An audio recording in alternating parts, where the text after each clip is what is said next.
Everything is personal right here. Everything is personal right here. He made her give up, made her put me up for adoption. And that was about the long end of that.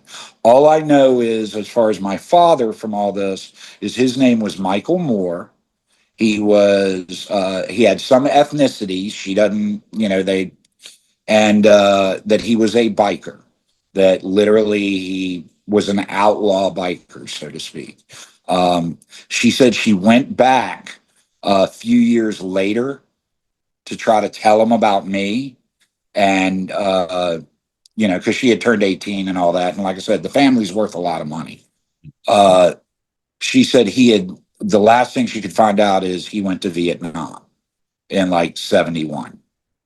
So, yeah, the things that come from that, one, genetically, now we know where my intelligence comes from. My kids are all geniuses or close to it. I have a daughter, my youngest daughter. If you have children, when you go into kindergarten, they show you a graph of where your kids are and their colors, their numbers. My youngest daughter graph just went straight up, literally straight up. And they said, we only test to the eighth grade here. She has some of the same exact problems I do. Um, and for my kids, I was a good parent. I was a single parent of 4 kids when my wife met me 18 years ago. But you have to look at my upbringing. You have to look at, yes, I was homeless. I haven't even talked to you about my first wife and all that stuff. My first 2 wives, they didn't have a good life, and we're not very close. That's their choosing, but they also have, growing up in narcissistic homes, you get comfortable in chaos. So you want someone who's like home. So I always blame, I didn't, like I said, I really have gotten a lot of I've been in therapy my whole life. Yeah. But this one guy that I've been with for the last 3 or 4 years has really made me look at things differently. And not where I'm the victim, not where, because I'm the architect of everything in my life. It's having something to do with it. But yeah, So uh, your biological family wants it's nothing. worth billions. Yeah, and they want nothing to do with you, and you made attempts, Well, and then, so I went down. I went down and met my sister and met my biological grandmother. Now, I've smoked weed my whole life. yeah. My kids have never, so well, they have as adults, but never growing up did I ever do it in front of them. Mhm. I'm a grower of 30 years. They were grown around them up until my middle daughter, when she was 16, 17, actually helped. This is after my accident. I stopped doing narcotics and started just smoking. Yeah, 6 years after my accident, I went down and spent a week in a beach house down in Hatteras, Outer Banks, North Carolina, with my in-laws, my father-in-law, my mother-in-law, my brother-in-law, my sister-in-law, me, my wife, and 2 of my kids, and all sharing a beach house. And I forgot my oxycodone. I had my Dilaudid, I had my fentanyl patch. And I said, well, I got opiates. I'm going to hurt a little more, but I'll be okay. And yeah, your body is used to what it's used to. I went through full blown withdrawals with my in laws and and my kids. So I couldn't let them see, you know, everything was about my kids, man. Um, I talked to you about the first years of my accident being suicide. They're the only reason I'm here. They're all adults now. Some of them have their own children. And I'm proud of all of them. But when they were kids, man, that's what I was about. yeah. Well, that's your And purpose. Everything you do is for your kids. I can relate to that too. And then I think maybe I don't know, I higher mean, power, something that has come and sort of maybe made you forget your opioid, and maybe going through that help you I came transition back. I came back to back and went. cannabis, you I know? went back into my. Well, the deal was my mom had died. Uh, Okay, yeah, so my mom passed, and when she passed, they were cutting her up. She was diabetic. She didn't take care of herself. Smoked her whole life. Had a I don't know what you sextuplet bypass. Uh, and literally, when she got in the car, smoked a cigarette on the way home. Okay. My mom ate bags of candy and then just would shoot herself up with insulin. Type 1 diabetic, which is why I was adopted. My sister was her biological child. right. Um, and by the way, I was adopted to keep my dad from going to Vietnam.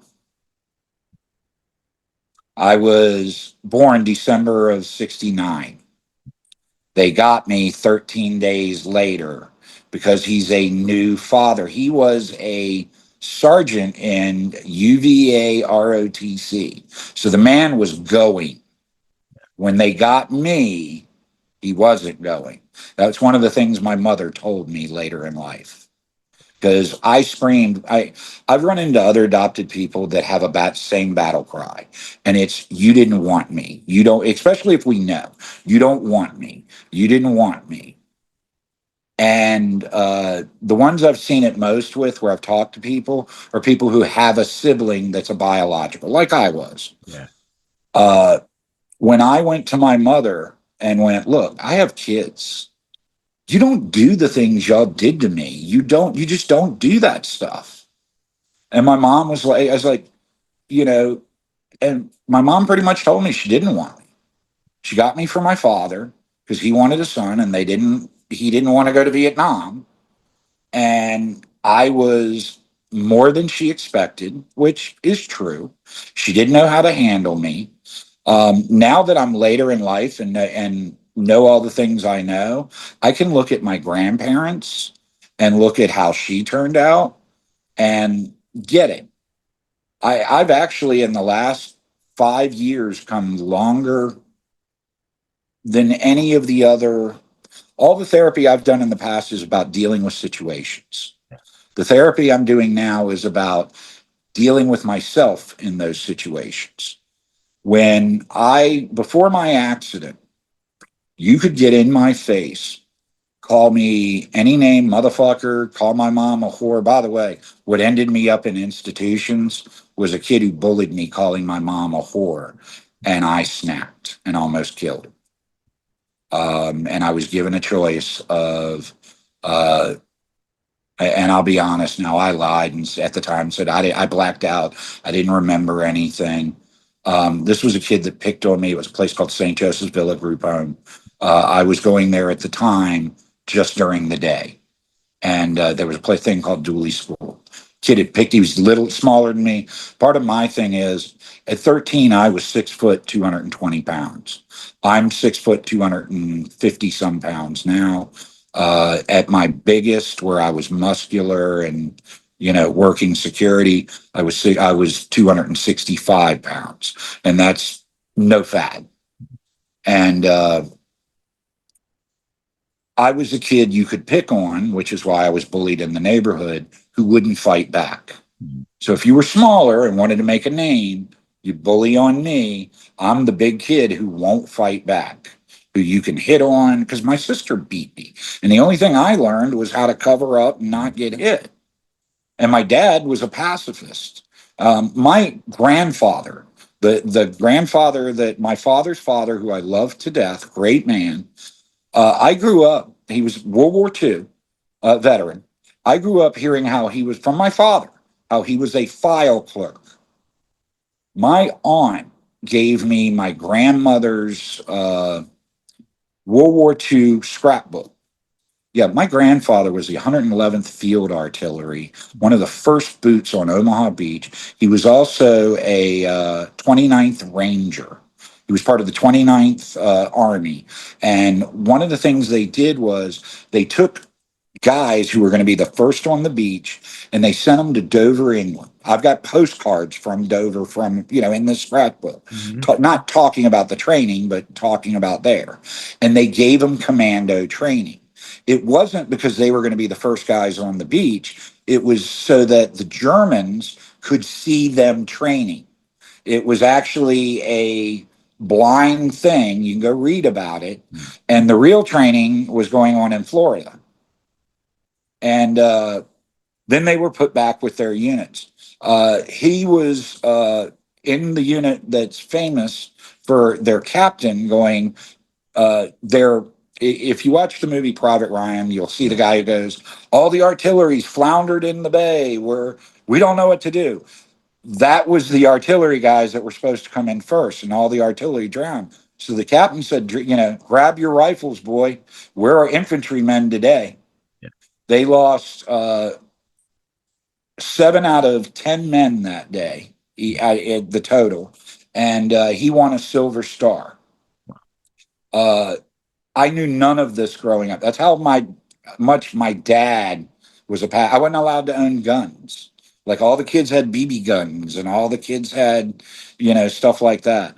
I wasn't allowed to have them. I had to. My parents slept in separate, like a narcissistic home.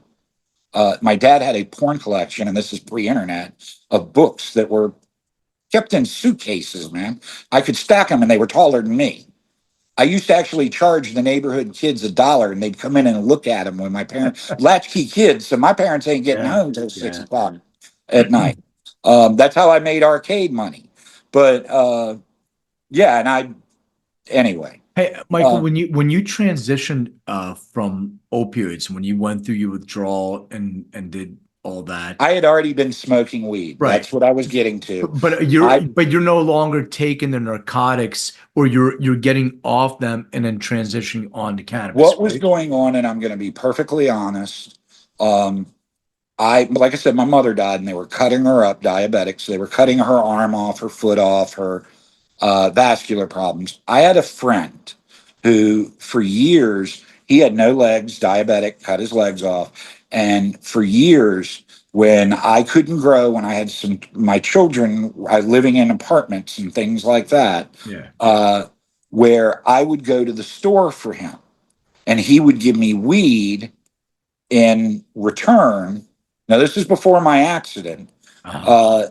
And that kept me it was my medicine. With my autism and everything else,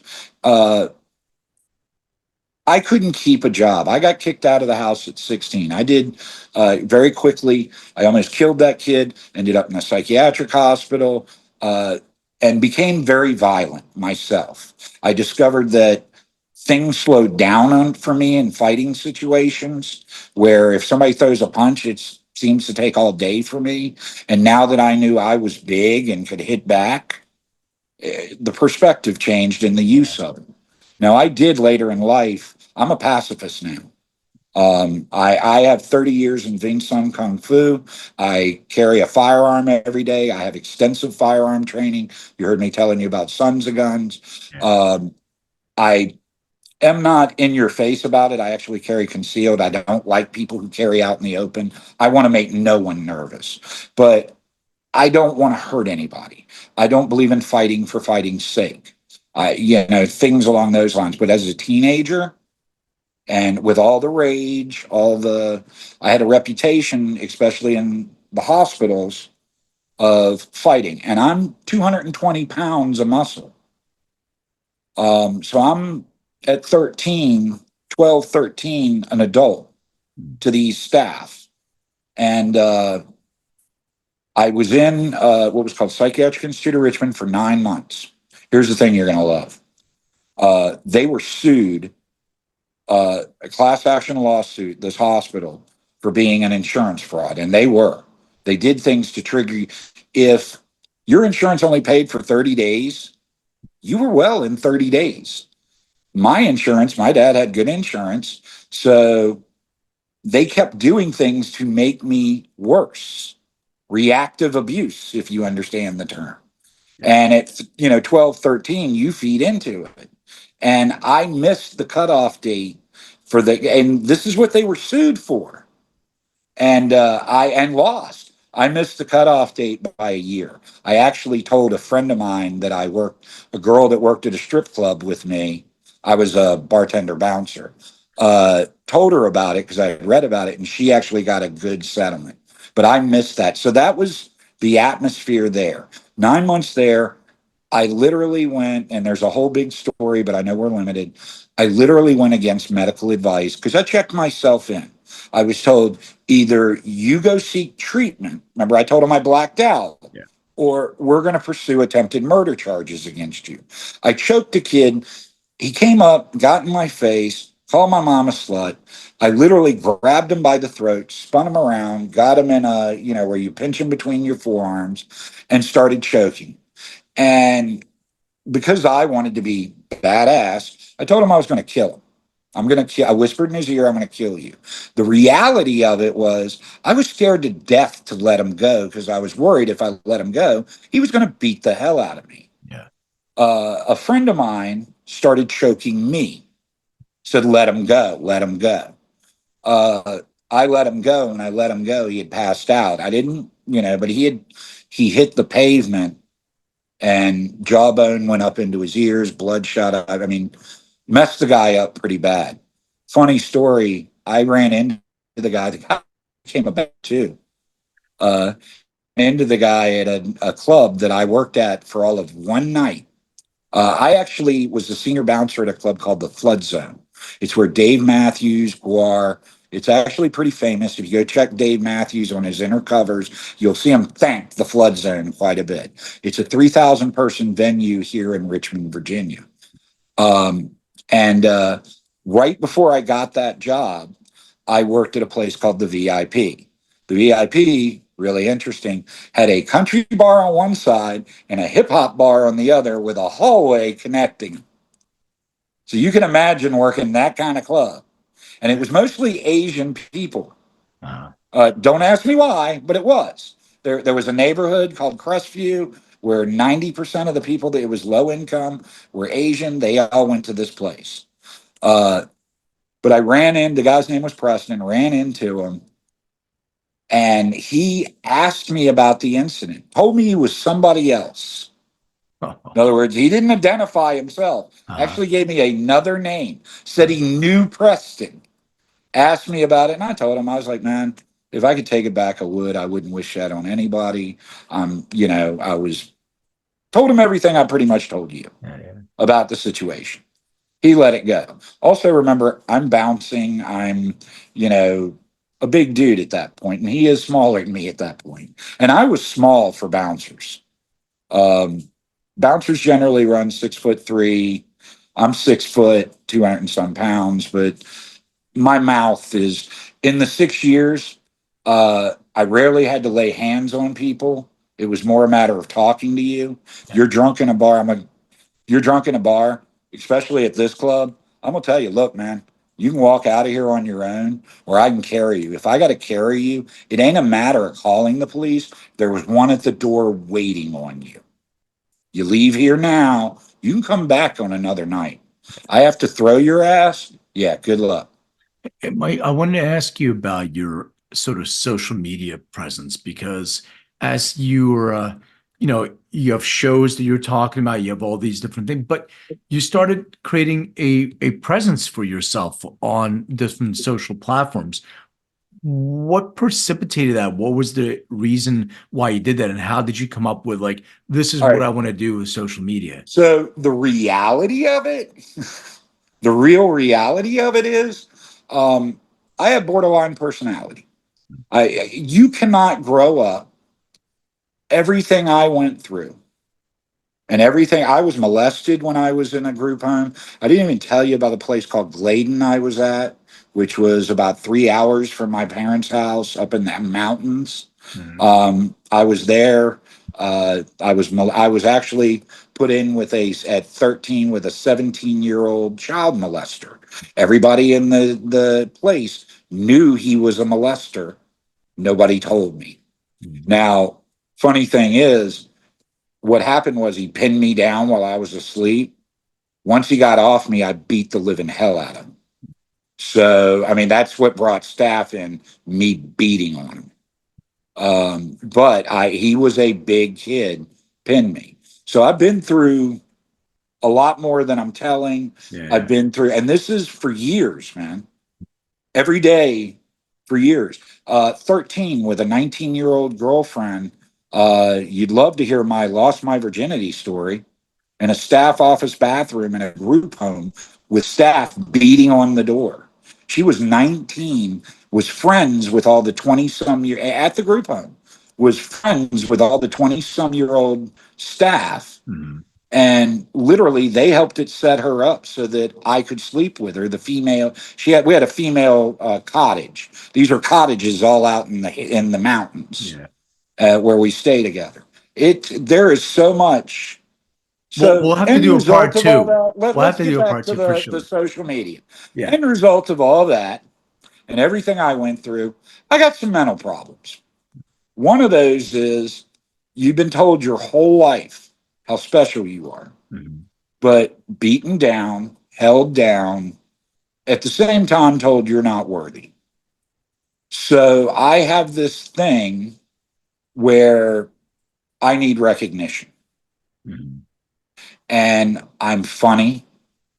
One of my defenses in being uh, uh, abused and where I was, a lot of the group homes, you're gang fighting, I sense of humor came with everything.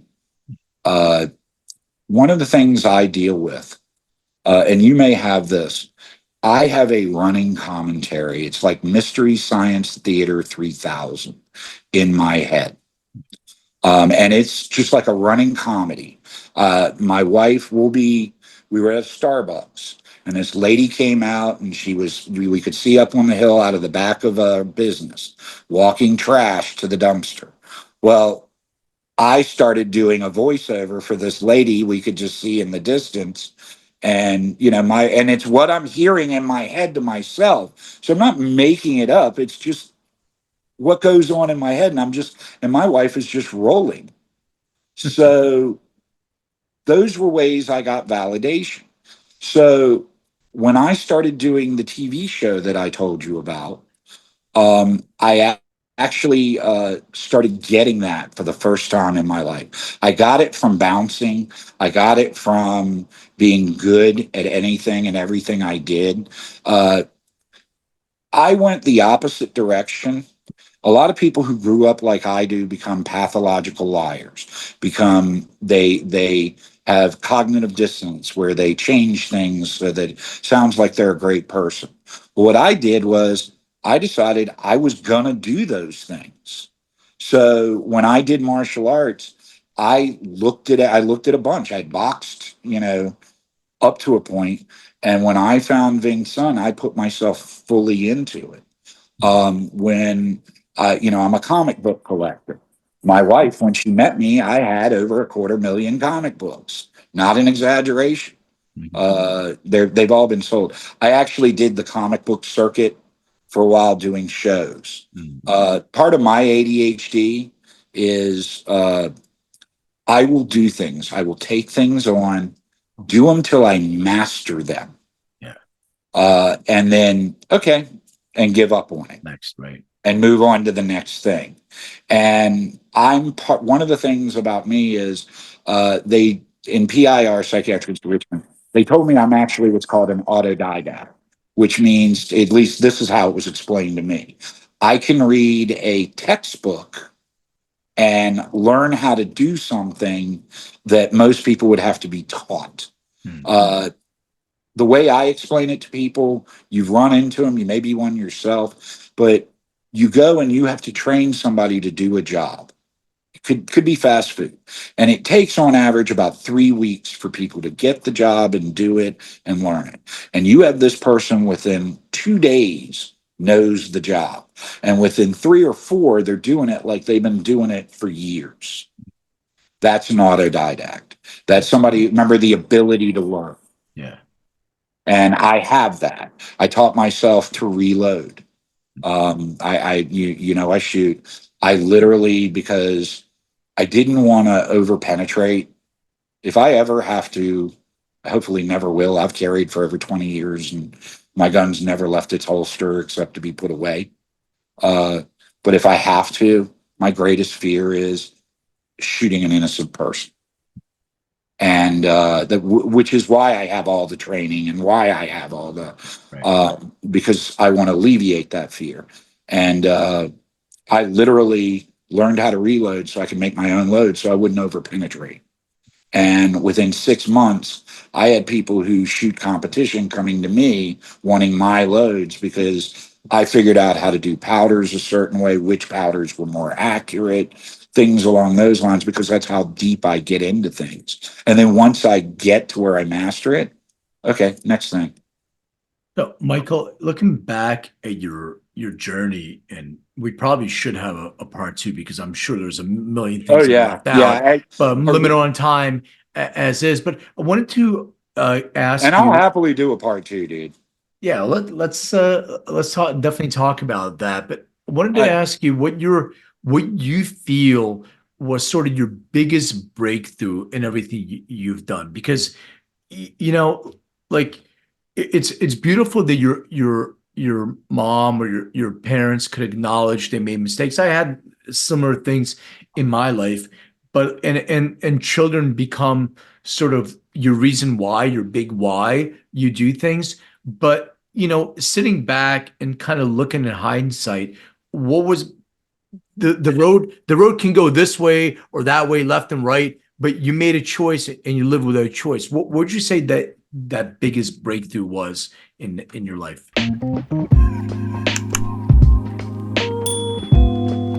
Hey everyone, thank you for watching and listening. And don't forget to hit the subscribe button, share this episode, and hit that bell. Like, comment. I so appreciate that. And check me out on social under Len May or Len May DNA. Find out more on LinkedIn or lenmaycoaching.com. And remember, everything is personal.